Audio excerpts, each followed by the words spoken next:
Hi விவாஸ், இந்த வீடியோவில் TRP பற்றின தகவல் தான். இப்போ வந்து அசிஸ்டன்ட் ப்ரொபோஸ்க்கான நோட்டிஃபிகேஷன் வந்து விட்டுருந்தாங்க. ஸோ அதை பற்றின ஒரு தகவல் தான்.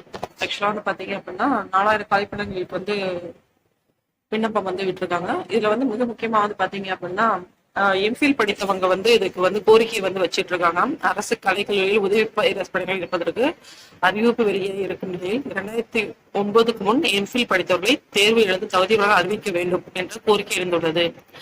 அரசு கலை மற்றும் அறிவியல்களில் காலிகளுடன் 4000 உதவி பேரரசு பணிகளை இணைப்பது கடந்த மார்ச் 14 தேதி அறிவிப்பு வெளியானது. ஸோ இப்போ வந்து ஆன்லைன் அப்ளிகேஷனும் போயிட்டு இருக்கு. ஸோ இப்போ வந்து இதுல என்ன முக்கியமான ஜூலை 10, 2009 மற்றும் அதற்கு முன் எம்ஃபில் பட்டம் பெற்ற அனைத்து விண்ணப்பத்திற்கும் நெட் தேர்விலிருந்து விலக்கு அளிக்க முடிவு செய்திருப்பதாகவும் யுஜிசி அறிவித்துள்ளது.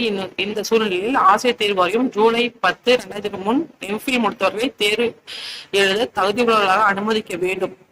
இது தொடர்பாக ஆசிரியர் தேர்வு வாரியம் அறிக்கை வெளியிட வேண்டும் என்று எம்ஃபில் பட்டதாரி தரப்பிலிருந்து கோரிக்கை வைக்கப்பட்டுள்ளது. ஓகேங்களா. ஆக்சுவலா வந்து இது வந்து ஜிஓ பாஸ் பண்ண முன்னாடியே வந்து இதை பத்தி சொல்லியிருந்தாங்க. ஜிஓலயே பாத்தீங்க அப்படின்னா இந்த எம்ஃபில் பத்தி சொல்லியிருந்தாங்க. 2009க்கு முன்னாடி வந்து முடிச்சவங்க எம்ஃபில் முடிச்சவங்க அப்ளை பண்ணணும்னு சொல்லிட்டு. ஆனா பட் இப்ப இந்த ஆன்லைன் அப்ளிகேஷன்ஸ் வந்து நோட்டிபிகேஷன் ரிலீஸ் ஆகும் போது வந்து அவங்க எந்த இதுவுமே சொல்றேன். இது மாதிரி அசிஸ்டன்ட் ப்ரொபோஸ்டுக்கான எக்ஸாம் வந்து எப்படி கண்டக்ட் பண்றோம், என்ன சிலபஸ், இதெல்லாம் பத்தி ஒரு ஆர்டிகல் ஆட்டம் ஒரு ஜியோ ஆட்டம் பிளேஸ் பண்ணியிருந்தாங்க.